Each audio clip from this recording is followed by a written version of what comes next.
Assalamualaikum warahmatullahi wabarakatuh. Kami dari kelompok 4 akan mempresentasikan pengelolaan kualitas. Berikut adalah nama-nama yang akan memaparkan materi. Nama saya Aziza Hairunisa Nurul Kolbi, NIM 199214101. Nama saya Akifa Fikriyah Anwar dari Prodi Akuntansi S1 kelas A, NIM 19924/2002. Nama saya Desi Lestari, NIM 199142113. Perkenalkan, nama saya Tenri Aulia, NIM 1992142020 dari Prodi Akuntansi S1 kelas A. Nama saya Nurleli Fitriani, NIM 19924/2021, Prodi Akuntansi S1 kelas A. Bagian A, pengertian kualitas. Apa yang dimaksud dengan kualitas? Kualitas dapat diartikan sebagai keseluruhan karakteristik dan fitur atau bagian produk ataupun jasa yang memiliki kemampuan untuk memuaskan kebutuhan konsumen. Kualitas dapat juga diartikan sebagai kemampuan produk atau jasa untuk memenuhi kebutuhan konsumen. Terdapat beberapa pengertian kualitas. Bagian A, pengertian kualitas. Apa yang dimaksud dengan kualitas? Kualitas dapat diartikan sebagai keseluruhan karakteristik dan fitur atau bagian produk ataupun jasa yang memiliki kemampuan untuk memuaskan kebutuhan konsumen. Kualitas dapat juga diartikan sebagai kemampuan produk atau jasa memenuhi kebutuhan konsumen. Terdapat beberapa pengertian kualitas yang didasarkan pada berbagai kategori. Berikut ini beberapa pengertian tersebut. Yang pertama, user-based approach. Di sini dikatakan bahwa kualitas terletak di mata konsumen, sehingga untuk mengembangkan produk, manajer operasi harus mendefinisikan harapan-harapan konsumen. Yang kedua, product-based approach. Pendekatan ini memandang bahwa kualitas merupakan suatu variabel yang tepat dan dapat diukur. Pengendalian merupakan salah satu alat yang dapat digunakan untuk mengukur karakteristik produk variabel atau atribut. Yang ketiga, manufacturing-based approach. Bagi manajer produksi, kualitas berarti kesesuaian terhadap standar. Bagian B, pentingnya kualitas. Mengapa kualitas itu penting? Dunia manufaktur telah mengalami perubahan dramatis dalam kurun waktu 20 tahun terakhir. Tantangan bagi perusahaan untuk menjadi dan tetap kompetitif belum pernah sekeras sekarang. Landasan persaingan bukan berpusat pada biaya saja, tetapi pada sejumlah faktor kesuksesan lain seperti kualitas, fleksibilitas, penyampaian, pelayanan, dan inovasi. Mengapa perusahaan ingin mencapai kualitas bagus? Karena perusahaan dengan kualitas bagus dapat mengendalikan harga yang lebih tinggi dan akan selalu diingat nasabah. Tetapi, bagaimana hubungan antara kualitas dengan profitabilitas? Biaya apa saja yang terlibat dalam pencapaian kualitas? Banyak perusahaan yang mempekerjakan manajemen berkualitas agar dapat menikmati keuntungan pasar, pangsa pasar dan keunggulan harga lebih tinggi, dan juga penghematan biaya operasional dan biaya pelayanan lebih rendah yang pada akhirnya membawa laba lebih besar bagi organisasi bersangkutan. Bagian C, standar kualitas internasional. Apa saja standar kualitas internasional yang sedang berlaku? Yang pertama, Japan Industrial Standard. Japan Industrial Standard biasa disebut Industrial Standard Z8101-1981. Japan Industrial Standard merupakan serangkaian peraturan standarisasi kualitas yang diakui oleh Badan Nasional Jepang. Standarisasi ini menekankan pada perbaikan yang terus-menerus dan peran komitmen serta koordinasi organisasi secara keseluruhan. Proses standarisasi ini dikoordinasikan oleh Komite Standar Jepang. Yang kedua, ISO 9000 Standard. ISO 9000 Standard merupakan standar kualitas yang dikembangkan oleh masyarakat Eropa yang disebut ISO 9000, 9001, 9002, 9003, dan 9004. ISO 9000 berhubungan dengan dasar-dasar sistem manajemen mutu termasuk 8 prinsip manajemen yang menjadi dasar rangkaian standar. Fokusnya adalah mendefinisikan, menetapkan, dan memelihara sistem jaminan kualitas yang efektif untuk industri manufaktur dan jasa. Baiklah, saya akan melanjutkan materi tentang Environmental Management Standard. Merupakan standar manajemen lingkungan yang ditetapkan oleh ME, terdiri atas 5 elemen inti, yaitu Pertama, manajemen lingkungan, kedua, auditing, ketiga, evaluasi kerja, keempat, pemberian label, kelima, penilaian atau pengukuran daur hidup produk. US Standards. AS telah lama mempunyai spesifikasi militer untuk pertahanan yang belakangan dikembangkan dalam standar kualitas yang terdiri dari QI 90, QI 91, QI 92, QI 93, dan QI 94. QI 90 yaitu overview dan introduksi atas standar yang lain, definisi dan konsep yang berhubungan dengan kualitas. QI 91 standar umum untuk rancangan, pengembangan, manufaktur, instalasi dan pelayanan produk atau jasa. QI 92 keterlibatan organisasi dalam produksi, instalasi dan pelayanan produk dan jasa. QI 93 yaitu keterlibatan khusus organisasi dalam inspeksi dan pengujian dan juga distributor serta kontraktor yang akan memberikan nilai tambah. QI 93 pengelolaan dan auditing atas suatu sistem kontrol kualitas. QI 94 pengelolaan dan auditing atas suatu sistem kontrol kualitas. Selanjutnya, biaya kualitas. Apa saja yang termasuk biaya kualitas? Untuk mencapai kualitas dibutuhkan sejumlah biaya tertentu, yaitu biaya untuk mengendalikan kualitas dan biaya kegagalan untuk mengendalikan kualitas. Biaya untuk mengendalikan kualitas ini termasuk segala biaya untuk mencegah peristiwa kerusakan dan biaya evaluasi kemajuan perusahaan menuju pencapaian kerusakan yang nihil. Ini juga meliputi investasi yang dilakukan perusahaan atas bahan bermutu bagus, proses, teknologi, dan pemeriksaan kualitas. Untuk biaya kegagalan untuk mengendalikan kualitas, ini mengacu pada besarnya biaya yang ditanggung jika perusahaan gagal mencapai sasaran kualitas dan nasabah menjadi kurang puas dengan kualitas yang buruk dari produk atau jasa. Dan ini juga termasuk biaya kegagalan internal dan eksternal. Selanjutnya itu Total Quality Management atau TQM. Apa itu TQM? TQM merupakan manajemen kualitas dari keseluruhan organisasi dari supplier sampai pelanggan. TQM suatu sistem manajemen kualitas yang berfokus pada pelanggan atau customer focused dengan melibatkan semua level karyawan dalam melakukan peningkatan atau perbaikan yang berkesinambungan secara terus-menerus.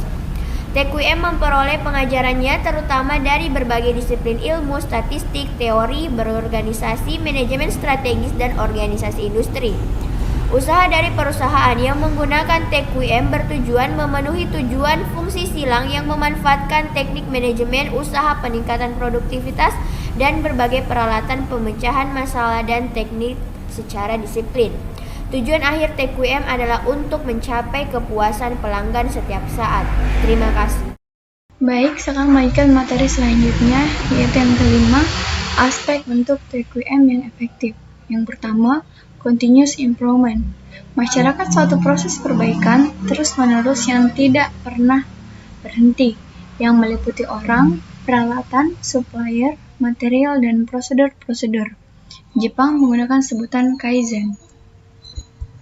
Yang kedua, employee empowerment, melibatkan karyawan dalam semua langkah proses produksi. Dapat dilakukan dengan mengembangkan jaringan komunikasi yang melibatkan konsumen, mengembangkan supervise yang terbuka dan sportif, melimpahkan tanggung jawab dari manajer dan staf ke karyawan, membangun moralitas organisasi, dan menciptakan struktur organisasi formal sebagai tim dan gugus kendali mutu.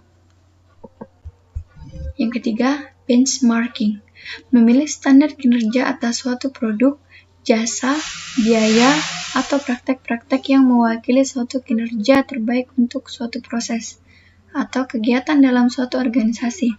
Sasarannya adalah mengembangkan standar atau membenchmark, bentuk tim, identifikasi partner benchmarking, kumpulkan dan analisa informasi benchmarking, laksanakan benchmark untuk menyesuaikan atau melebihi partner yang di benchmark. Yang keempat, just in time atau JIT, merupakan sistem perbaikan secara kontinu dan pemecahan masalah-masalah. JIT dirancang untuk menghasilkan dan mengantarkan produk saat dibutuhkan. JIT berhubungan dengan kualitas pada 3 hal. JIT memotong biaya kualitas, JIT meningkatkan kualitas, dan kualitas yang lebih baik berarti persediaan yang lebih sedikit dan berarti penerapan sistem JIT akan lebih baik dan lebih mudah. Yang kelima, knowledge of TQM tools untuk memperdayakan tenaga kerja dan implementasi TQM sebagai upaya berkelanjutan. Setiap manusia harus dilatih dalam teknik atau alat TQM. Yang berikutnya adalah alat-alat TQM. Yang pertama itu ada QFD dan Touching Tetsuki. Yang pertama, QFD adalah suatu metodologi terstruktur yang digunakan dalam proses perencanaan dan pengembangan produk untuk menetapkan spesifikasi kebutuhan dan keinginan konsumen, serta mengevaluasi secara sistematis kapabilitas suatu produk atau jasa dalam memenuhi kebutuhan dan keinginan konsumen. Yang kedua, Touchi Tetsuki merupakan suatu teknik pengendalian kualitas yang memfokuskan pada perbaikan produk pada tahap desain. Yang ketiga, Pareto Chart, suatu metode grafis untuk mengidentifikasi masalah, kesalahan ataupun kerusakan penting atau kritis yang mungkin jumlahnya sedikit untuk memfokuskan upaya pemecahan masalah. Dengan kata lain, pemecahan masalah lebih difokuskan pada sedikit masalah penting daripada banyak masalah tetapi tidak penting.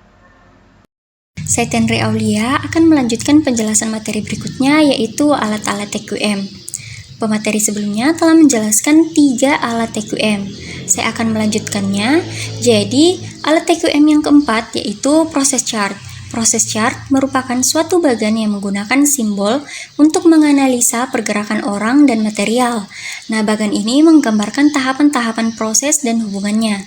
Nah, alat TQM yang kelima yaitu Cause and Effect Diagram, merupakan suatu teknik skematik yang digunakan untuk menemukan lokasi yang memungkinkan timbulnya masalah kualitas dan titik di mana diperlukannya inspeksi.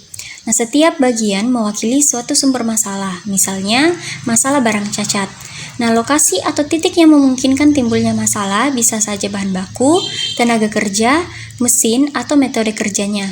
Nah, alat TQM yang keenam yaitu Statistical Process Control, merupakan proses yang digunakan untuk memonitor standar, mengukur, dan melakukan tindakan korektif saat produk atau jasa sedang diproduksi.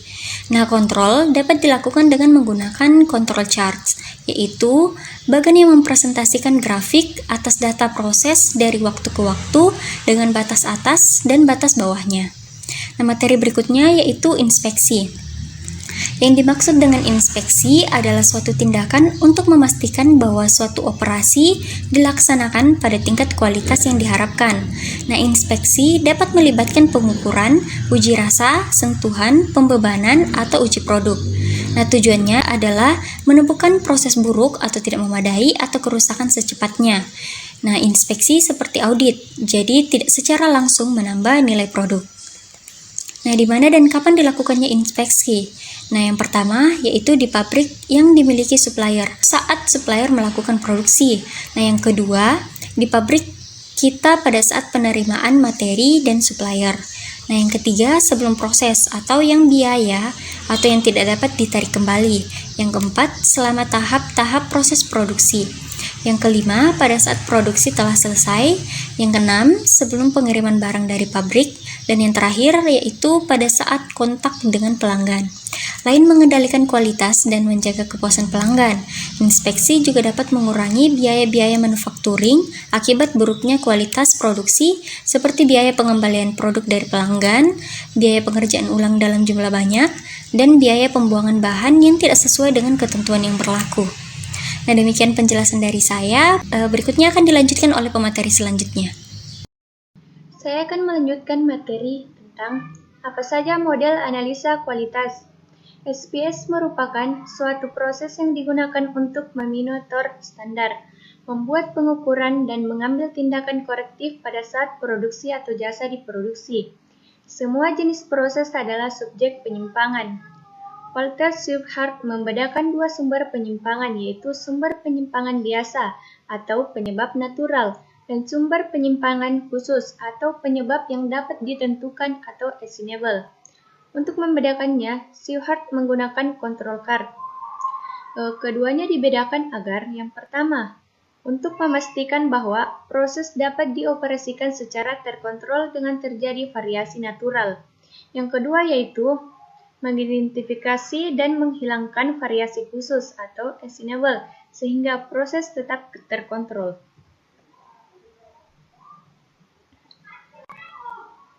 Selanjutnya itu karakteristik kualitas. Apa saja karakteristik kualitas? Variabel. Yang pertama, karakteristik yang dapat diukur, berat, panjang, kecepatan, kekuatan. Karakteristik tersebut mungkin dalam jumlah keseluruhan atau dalam angka fraksional. Variabel random yang memiliki dimensi kontinu. Atribut. Yang pertama, karakteristik di mana fokusnya adalah pada cacat atau rusak. Yang kedua, klasifikasi produk menjadi baik atau buruk, atau menghitung jumlah cacat atau rusak. Misalnya, televisi biasa dioperasikan atau tidak. Yang ketiga, variabel kategorial atau variabel diskrit acak. Kesimpulan, kualitas adalah obat ajaib bagi perbaikan operasi. Pengelolaan kualitas membantu membangun strategi-strategi yang sukses dalam diferensiasi biaya rendah dan respon pelanggan. Perbaikan dalam kualitas akan membantu perusahaan meningkatkan pangsa pasar dan menekan biaya, dan keduanya dapat meningkatkan profitabilitas. Peningkatan pangsa pasar sering terjadi karena perusahaan merespon secara cepat harga jual rendah sebagai hasil dari skala ekonomis, dan meningkatkan reputasi kualitas produk. Demikian juga, perbaikan kualitas akan diikuti oleh penurunan biaya karena perusahaan dapat meningkatkan produktivitas dan mengurangi kerja ulang, barang sisa, dan biaya garansi. Mungkin itulah materi yang dapat kami sampaikan. Jika ada kekurangan, mohon dimaafkan, karena kesempurnaan hanya milik Allah. Sekian dari kelompok kami. Wassalamualaikum warahmatullahi wabarakatuh.